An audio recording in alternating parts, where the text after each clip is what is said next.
That is the engineer and the supervisors and the managers, the maintenance people. They were all right there except for one person. Maybe you can guess who that one person was.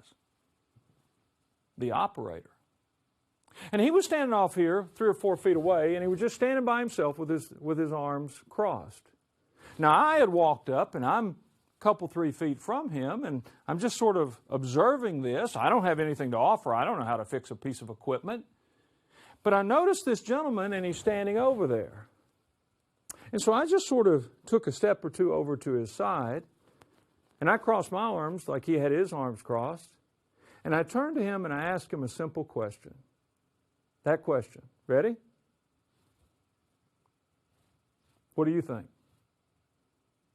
Now, in all fairness, that was a throwaway question. A throwaway question, equivalent of, nice day, isn't it? Think we'll get any rain? Are you catching any fish? I didn't really care what his answer was. I was trying to break the ice to start a conversation. But that's not how he viewed my question. Arms crossed, sitting next to each other, when I turned to him and said, so what do you think? That was all he needed. The floodgates opened. And they opened in such a way that he immediately started telling me what he thought. He said, well, I'll tell you what I thought. What I think is that machine has been going down for some time. I have reported this 2 or 3 times over the last 3 or 4 weeks. I feel like there's always a little vibration when we first gear up and we start the shift. And then sometimes I notice the tolerances and I notice the quality. And I've announced this to a lot. And he starts with this whole thing. And it's obvious this is not just something he's saying in the moment. This is something he spent a lot of time not only thinking about, but analyzing. It was so important to me that I was overwhelmed. I didn't understand anything that he was saying. And I stop. And when I said to him, stop, he kind of looked at me like, oh, you too. No, I said, hold on, right there.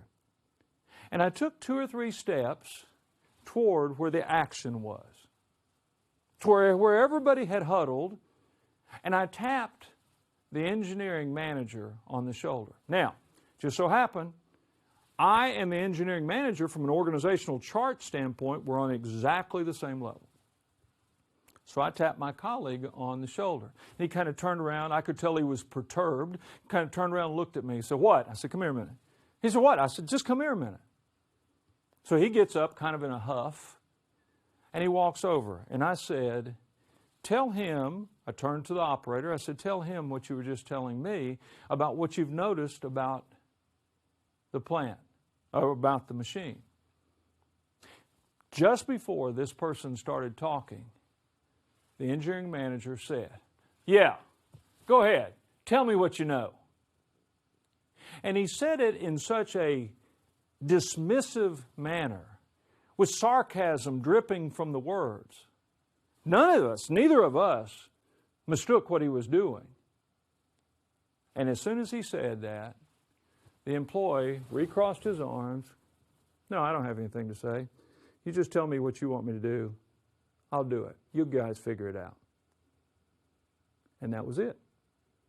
There was no more opportunity to learn from one another. There was no more opportunity for there to be conversation or discussion or discourse. It was all over. And it was over because of the manager's indifferent attitude toward a follower. I've thought about that many times since then. That was many years ago. One of the things I've realized is the single most important question a leader can ask a follower.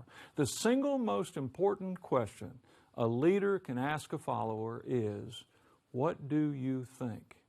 But a leader should never ask that question, never ask that question, unless he or she is fully prepared to listen to the answer with an open mind and a considerate spirit.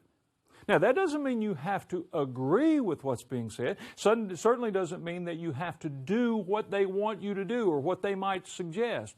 But everybody in a working relationship, follower, leader, leader, follower, has to have an opportunity to be heard and to share what they think if we as an organization are going to grow and function the way we want, we need, and that we're expected.